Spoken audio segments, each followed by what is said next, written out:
বাসার সবাই আমার হাতের চিংড়ি মাছ ভুনাটা খেতে খুবই পছন্দ করে। যখন সবাই কুরবানির পর থেকে কুরবানির গোশট খেতে, খেতে বিরক্ত হয়ে যাচ্ছিল, তখন সবাই আমাকে রিকোয়েস্ট করতেছিল আমি যেন তাদেরকে এই চিংড়ি মাছ ভুনাটা করে খাওয়াই।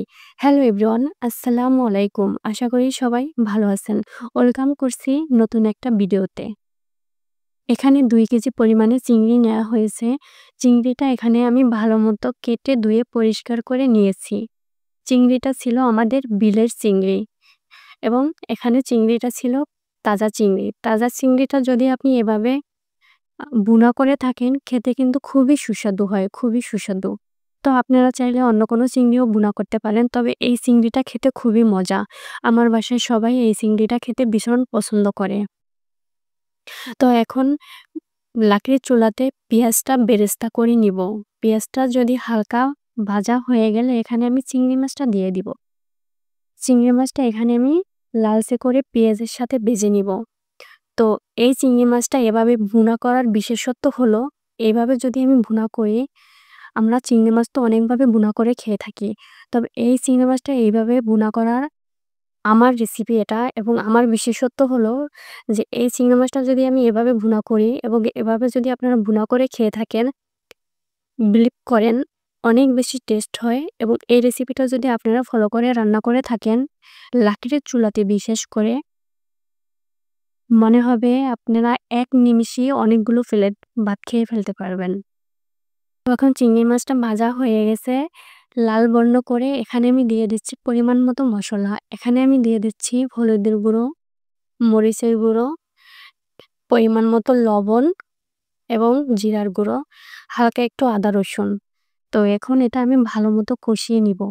আপনি যতটা পরিমাণে কষিয়ে নিবেন, আপনার টেস্টটা কিন্তু ততটাই ভালো আসবে। তো আমি দেখেন ভালো মতো কষিয়ে নিচ্ছি। এখন আমি দিয়ে দিচ্ছি আদা রসুন। তো লাকড়ির চুলায় আপনি যে তরকারি রান্না করেন না কেন, সেইটা কিন্তু খেতে ভীষণ টেস্ট হয়। আমাদের বাসাতে সব তরকারি লাকড়ির চুলাতে রান্না করা হয়। তবে আমার ভাই আবার আমার হাতের রান্না খেতে খুবই পছন্দ করে। আমি যেই তরকারি রান্না করি না কেন, তার খেতে ভীষণ ভালো লাগে। তো এখন কষানো হয়ে গেল। এখানে আমি পরিমাণ মতো পানি দিয়ে দিচ্ছি ভুনা করার জন্য। আপনারা যদি এই চিংড়ি মাছটা এভাবে ভুনা করে খেয়ে থাকেন, তাহলে আমাকে জানাবেন কমেন্ট করে। এবং এটা কিন্তু খেতে ভীষণ মজা হয়, ভীষণ মজা। এবং আরেকটা কথা হলো, এটা কিন্তু আমি সম্পূর্ণ বাটা মসলায় রান্না করেছি।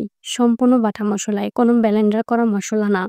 আমার আম্মু পাটায় বেটে মসলাগুলো দিয়েছে, সেগুলো দিয়ে আমি রান্না করেছি। এভাবে রান্না করে যদি আপনি আপনার প্রিয় মানুষের সামনে যদি ১ প্লেট ভাত দিতে পারেন, সে অনায়াসে আপনার প্রশংসা করবে এবং কি বলবো, সে অনেকগুলো ভাত খেয়ে ফেলতে পারবে। দেখেন আমার কষানো হয়ে গেছে। এখন আমি ভুনা করার জন্য দিয়ে দিচ্ছি এখানে পরিমাণ মতো পানি। আমার হাতের রান্নার প্রশংসা আমার প্রিয় মানুষ, আমার ভাই, আমার আম্মু, আমার ফ্যামিলির সবাই করে। তো আপনাদের যদি আমার এই রেসিপি ভালো লেগে থাকে, তাহলে অবশ্যই আপনারা ট্রাই করবেন এবং আমার কমেন্ট সেকশনে জানাবেন। এবং নতুন, নতুন যদি আপনাদের কোনো রেসিপি লেগে থাকে, তাহলেও আপনারা জানাবেন। আমি আপনাদেরকে রেসিপিগুলো দিয়ে দিব। ভিডিওটি ভালো লাগলে লাইক, কমেন্ট এবং শেয়ার করবেন। ইউটিউব চ্যানেলটি সাবস্ক্রাইব